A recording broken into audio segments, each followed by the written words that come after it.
Olá, bom dia. Viemos mais um Deus em Gotas aqui no seu dia, que caiu hoje já. Hoje caiu no livro do Eclesiástico, capítulo 4, onde é um livro de recomendações acerca de várias coisas, e nesse capítulo vai recomendar para que as pessoas, todos os seres humanos, não desprezem as pessoas mais simples, os pobres, aquelas pessoas que estão necessitadas de alguma coisa, seja ela qual for ela, né?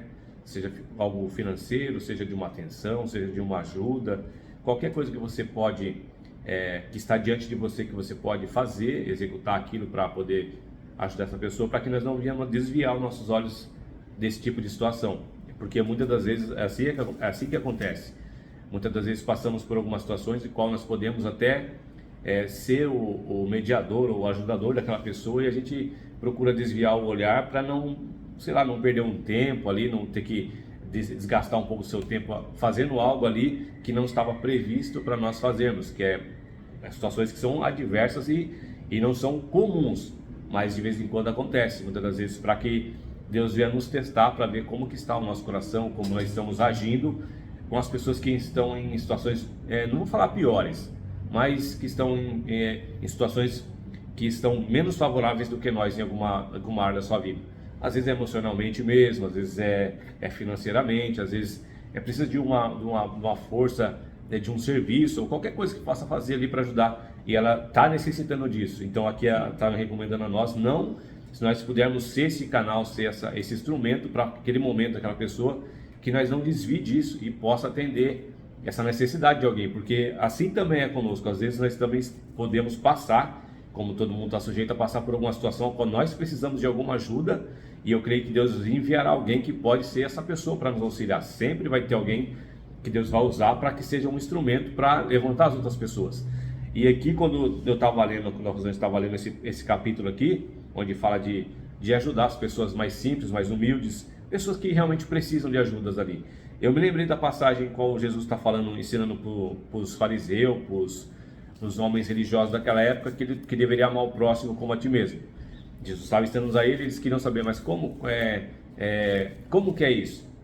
Quem é meu próximo? Eles perguntam para Jesus. Jesus vai contar a história do homem que foi passar por um caminho perigoso, um caminho deserto, e encontrou com salteadores. Salteadores roubaram ele, deram uma surra nele e deixou ele caído pela beira do caminho. A Bíblia diz que passa um levita, ele vai indo para o templo adorar, para louvar a Deus, ele passa, vê o homem caído ali, ele pega uma certa distância, nem olha, e passa e vai embora. E depois passa-se um tempo, passa também ali um sacerdote que estava indo executar o seu trabalho no templo, também pregar a palavra de Deus, e ele passa também por um homem caído, ferido ali no chão, e também faz pouco caso disso e vai para o seu templo ali adorar.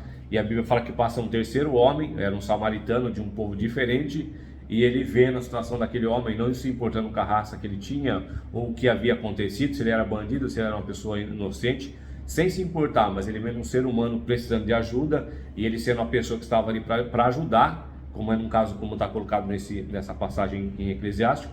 Ele viu que ele passou e estava ele e a pessoa, não tinha mais ninguém, não tinha que ser um batalhão para ajudar, era ele e a pessoa, era o coração dele em favorecer aquela pessoa, de rejeitar a pessoa, como fez os outros dois primeiros. Mas a Bíblia diz que ele vai parar, sem saber quem é aquela pessoa, e vai auxiliar ela, vai jogar azeite na sua ferida ali, vai colocar em cima do seu jumento, do seu cavalinho que ele tinha ali no momento, e vai levar para uma hospedaria onde alguém especializado ia cuidar daquele homem. E ele ia pagar toda essa dívida que fosse os gastos com aquela pessoa, e se tivesse um gasto a mais, ele voltava para pagar. Ou seja, ele se propôs a ajudar uma pessoa que ele não conhece, simplesmente porque era uma pessoa boa, não se importando com classe social, nem com raça, nem com o povo que eles tinham cultura diferente ali, que tinha uma rincha, né? Então isso nos ensina isso, irmãos, porque muitas das vezes também estamos em situações como essa, em que nós podemos fazer alguma coisa, às vezes a gente não quer fazer, às vezes as pessoas não têm a sensibilidade de poder ajudar aquela pessoa, de ser um alívio para aquela pessoa, né? De ser, às vezes não é nem de dar nada para ninguém, é só o fato de você atender o que aconteceu, o que está acontecendo com você, se está triste, se está assim, quer falar alguma coisa, quer se abrir, eu quero escutar você, não vou eu vou ser um ogro para você. Somente isso às vezes vai aliviar o coração de alguém ali, que pode deixar ela de ter um infarto, dela ter um colapso ali, por causa de estar emocionalmente perturbada ali, aflita, e não ter onde desabafar isso, onde alguém ouvir para poder dar alguns conselhos. Até nisso, irmãos, às vezes Deus coloca pessoas para que a gente venha auxiliar. Então Deus está chamando a nossa atenção desta forma, para que nós venhamos estar atentos e apercebido quando tiver uma situação que nós podemos favorecer alguém, né? Porque há momentos que nós fomos favorecidos e vamos ser ainda quando for necessário. Então, para que nós, na nossa pouca força, na nossa pouca condições, podemos ajudar alguém que esteja em menor condições que nós ou em situações desfavoráveis que a nossa. Então, se nós pudermos ajudar alguém, seja no que for, que nós possamos assim executar para que agrade a Deus e nós possamos aí estar de bem com uma pessoa, fazendo uma boa ação e também de agradar os olhos do Senhor, por estar fazendo algo pelo nosso próximo. Isso é amar o próximo como a ti mesmo. É você ver a situação da outra pessoa e falar assim, e se eu estivesse ali? Se colocar no lugar. Não queria estar dessa forma, não queria estar desse jeito, eu não queria ficar assim, então eu não quero que essa pessoa fique, porque eu sei que ela sofre por aquilo ali ou passa por uma grande necessidade por causa que ela está daquela forma ali. Daí a gente se colocar no lugar dela, que não queríamos estar naquele lugar. Então isso é amar o próximo como a ti mesmo. Sim, né? sim. Se pôr no lugar dela. Então, hoje, essa semana, falar sobre a cumplicidade do mal, né? Aquele que executa, né, o mal amando de alguém tem a mesma culpa daquele que realmente está lhe mandando, né? Então, aquele que executa, tipo, tá me pagando para fazer um mal. Ai, mas a culpa não é minha, claro que é. Nós temos a mesma culpa. E aqui, como a gente está falando da culpa, do mal, né? De quem executa o mal com inveja, com raiva, com ódio, até comprando, enganando, né, maltratando. Tem pessoas que executam mal todo dia e nem percebem, né? Então, aqui está falando hoje, aqui, Deus pedindo para nós auxiliarmos o próximo. E eu vejo em tudo esse resumo aqui, Deus da semana, falando para nós assim, o melhor caminho sou eu, né? E sempre é. E nós tivemos um testemunho fortíssimo essa semana de que Deus deixa as coisas explodirem para que tudo se arrume e entre no eixo novamente, para que você perceba, muitas vezes na explosão, quem são as pessoas, né, Jair? Que você muitas vezes está ali com umas pessoas do seu lado que você pensa que são pessoas boas e são pessoas do mal, né? Pessoas que estão ali provocando algo ruim na vida dos outros, né? Destruindo famílias, destruindo lares, sem se importar com absolutamente nada, né? Só para o seu benefício próprio. E quando você pensa só em você, né, não importando com família, com criança, com tudo, você está executando um mal, né? Você vai pagar ali, porque a gente não quer nem ver a mão de Deus pesando sobre essa pessoa. Mas são aprendizados, né? É uma pessoa ruim? Não é uma pessoa ruim. Só que é uma pessoa que está no mal. Ela não é do mal, mas ela está no mal. É o estado que a pessoa se permite e é uma escolha dela no teu livre-arbítrio de começar a fazer só coisas erradas, né? Ir pro lado errado. É a mesma coisa que a pessoa fala assim, vai vir um vendaval, fecha a janela, ela fala, não, depois fecha, né? E continua abusando ali, o vendaval vai entrar, vai derrubar, vai quebrar coisas, não é? Então, assim, é escolha de cada um, né? Se você vai pro lado certo ou se vai pro lado errado. Se você honra, né, com hombridade o seu irmão, se você ama de paixão o seu irmão, como a si mesmo, que nem Deus nos ensina, você jamais rouba, você jamais trai, você jamais entra para destruir uma família.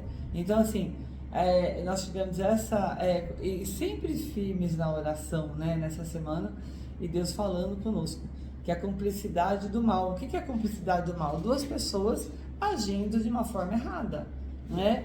Que nem a traição mesmo, são duas pessoas na cumplicidade do mal. Né? Os dois estão errando perante as leis divinas.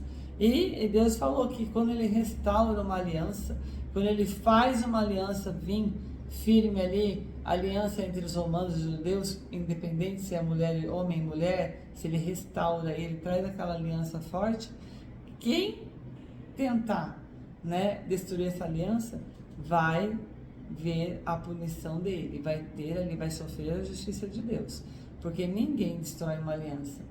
Né, quando Deus a ergue, quando Deus realmente faz aquela aliança acontecer. Então a gente tem que estar sempre prestando atenção, porque apesar de todos os problemas que as pessoas têm, elas têm que saber que elas têm que lidar na justiça divina, não dos homens, tá? Tem muita justiça dos homens falha, né? E tem muita justiça aqui na terra que eles pensam só no bem próprio. É injustiça, mas a justiça divina, essa aí não falha. Então, a oração tem que ser em primeiro lugar na vida de todos nós. A crença em Deus, que Deus está por nós, é palpável. A gente sente aqui na empresa. Não sei se é porque a gente está tão ligado à oração todos os dias, com Deus nos orientando, nos falando pela Bíblia, é a coisa absurda. É você orar para Deus pedindo sobre alguma coisa e te mostrar na Bíblia a resposta, trazendo ensinamentos, falando conosco, que ele está cuidando. Se ele deixou acontecer algo que tirou o teu chão, deixou todo mundo abalado, é porque tinha que tirar uma laranja ali, ó, do meio, que você não estava vendo, né? Tinha que tirar uma pessoa ali que estava como um cordeiro, mas no fundo era um lobo, entendeu? E só assim Deus chacoalhando para você enxergar. Então muitas vezes Deus usa um inocente, Deus usa uma pessoa, né, para que esse lobo seja revelado. E aquela pessoa muitas vezes cai no erro, né, por aquele ser cúmplice do mal, mas de uma forma onde Deus usou ele, né, Jair? Quantas tem na Bíblia que Deus usa para matar alguém, para fazer uma obra do mal, mas porque Deus usou para alertar outras pessoas, livrar um povo inteiro, né, desse lobo em pele de cordeiro. Então, meus irmãos, nunca desistam de Deus. Você fala assim, mas eu fui injustiçado, eu fui traído, eu fui não sei o quê, mas Deus usou você para ser aí de exemplo para várias pessoas, ou para livrar certas pessoas de outras males, né? Então, sempre pensa assim. Gente, esse barulho é da oficina, né? Você sabe que é a oficina mecânica, né, gente? Que fica ali embaixo a máquina, então não tem como. Mas, enfim, Deus sempre nos orientando, nos ensinando, nos trazendo a luz. Nunca desistam de Deus, Ele é maravilhoso e justo, tá bom? Que vocês tenham um abençoado Natal, um abençoado final de semana. Que a luz do Senhor Jesus esteja na família de todos vocês, com muita união, com muita paz, com muito amor. Sempre lembrando que não é presente e comelança, tá, gente? Que a parte mais importante do Natal e o motivo ao qual nós comemoramos é o nascimento do menino Jesus, no dia 25, e onde ele trouxe para nós, né, livrar todos os nossos pecados, né? Jesus veio com aquela doação, que Deus nos deu seu Filho para nos livrar dos pecados, aquele que sempre você estava tendo que resgatar os seus pecados. Não, mas ele trouxe para nós essa lucidez, essa Bíblia maravilhosa com as suas histórias, né? Trazendo de Deus aqui tudo que nós temos que crer e seguir, porque creiam de olhos fechados, porque Deus e Jesus não tem comparação. É algo assim maravilhoso mesmo na nossa vida, e os milagres são feitos e tudo vem para o nosso bem, com muito amor de Deus para nós. Quando você se entrega, né, entregue seus problemas na mão dele, ele faz os milagres acontecerem, né, Jair? Isso, exatamente. Então, Feliz Natal para todos, abençoado com suas famílias. Amém, boas festas, Deus abençoe a todos, fiquem na paz do Senhor Jesus. Amém. Até segunda ou terça, vamos ver como vai ser, né, a gravação aqui, né, Jair, por causa do Natal ser segunda? Provavelmente eu vou gravar na terça-feira, Deus em Gotas, tá bom? Tanto o Natal quanto o Ano Novo, tá bom? Um grande beijo no coração de vocês.